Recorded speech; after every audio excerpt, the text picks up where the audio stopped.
All right, so let's continue off, trend review of the YM as I identify trades. The bottom chart is a higher time frame chart.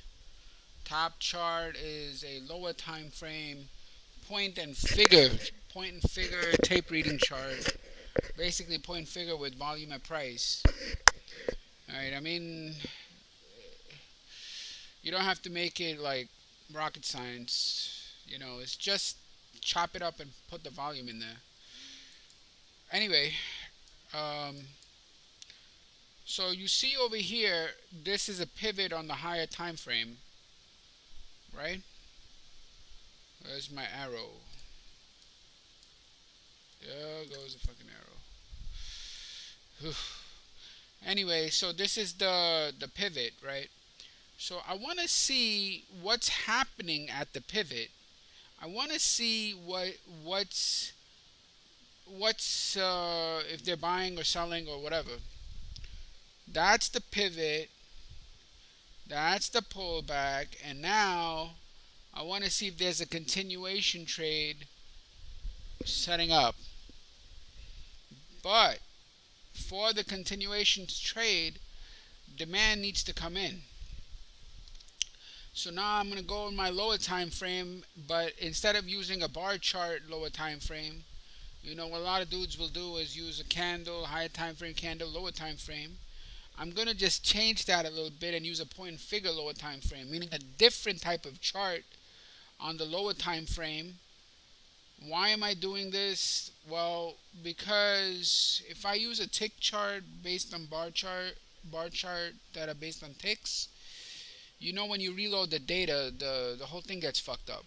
All right, that's just the way it is, and the way to get around that, you have to use like a minute-based chart, and I can't stand minute-based charts. All right, I mean they're all right, but I see a lot of use for point and figure as well for those you know how to use it. Anyway, so look at the lower chart. I'm gonna circle the pivot right there. Okay, now I want to see what the hell happened here in the pivot. I want to be able to detect buying. That's all I'm trying to do. Detect buying. So you look what happened. You see where it says high volume rally over here, HV. So that pivot from the pivot on the lower chart where you have that bar on the point figure, that is this whole column here, right? That whole column, and look at the volume. Look at the volume. The average volume there was about 6,976. Now remember, volume is relative, all right?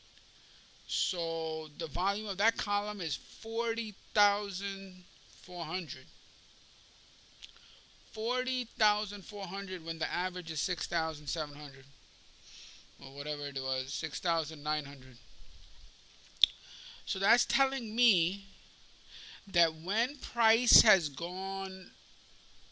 pulled back, formed the pivot on the continuation, 40,000 contracts came in. Look at this green bar, and my arrow's all screwed up, so let me get rid of that shit. Delete and copy. Let me see this one. And this one doesn't work either. Anyway, forget that.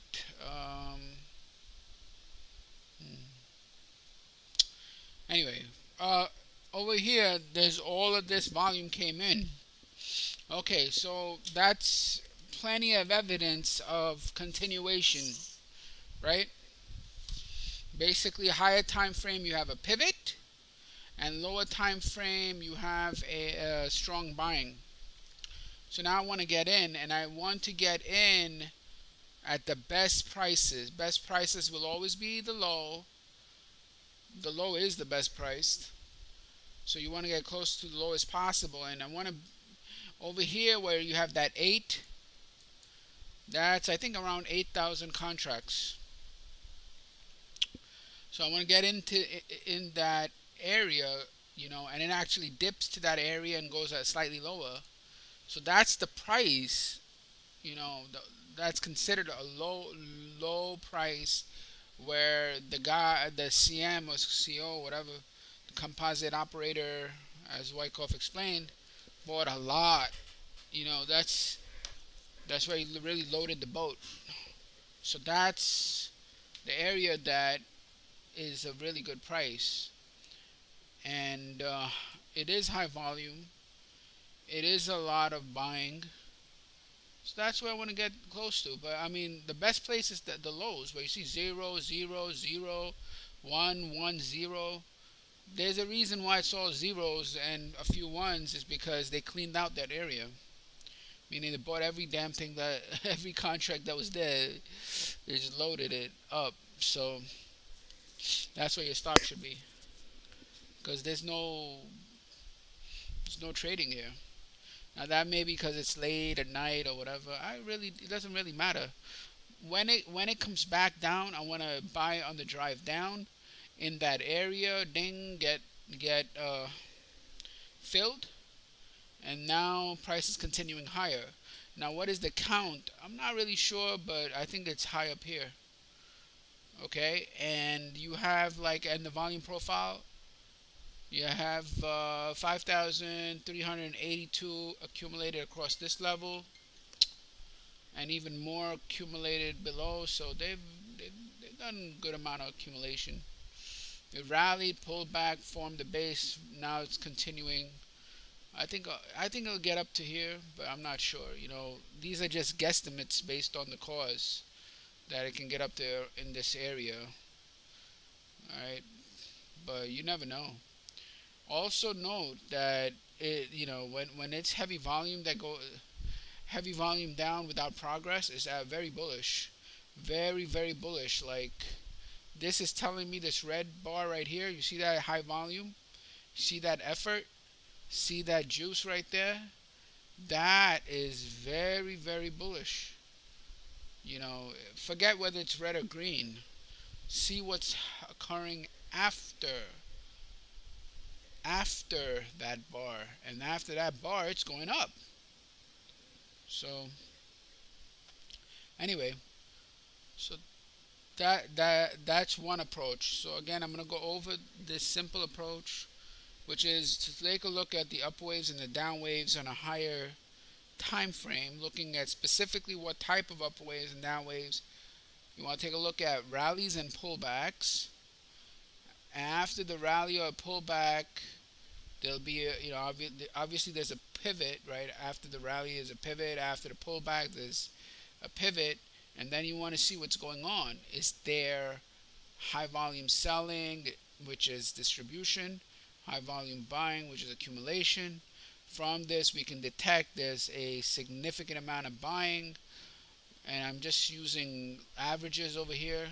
No rocket science. I'm not using any specialized indicators other than the ones I create myself, which are just common sense. And this one is saying that 6,976 is the average and 40,000 is what came in. So obviously they're buying right after that pivot on a lower time PNF chart. Then break that chart up into prices and see how much volume is trading at those prices, and see what the best price is, and just try to put your order as close to the low as possible. You know, and obviously the CM is buying there too, because he wants the best prices also. He wants the best prices, and you want to get in that area where they pull back to, hold, reaccumulate, and go higher. So that's it. Now over here you're seeing that price is attempting to go higher. After it pulled back to creek, formed the pivot, moved sideways, heavy volume came in, a lot of buying. Buy the pullback, where at the closest and best prices, wherever you see CM buying, you want to buy those.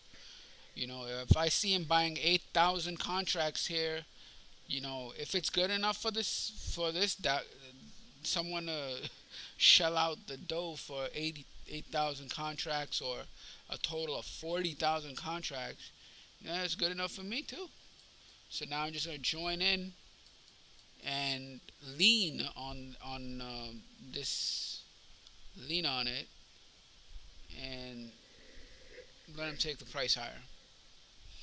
Okay, that's all, folks.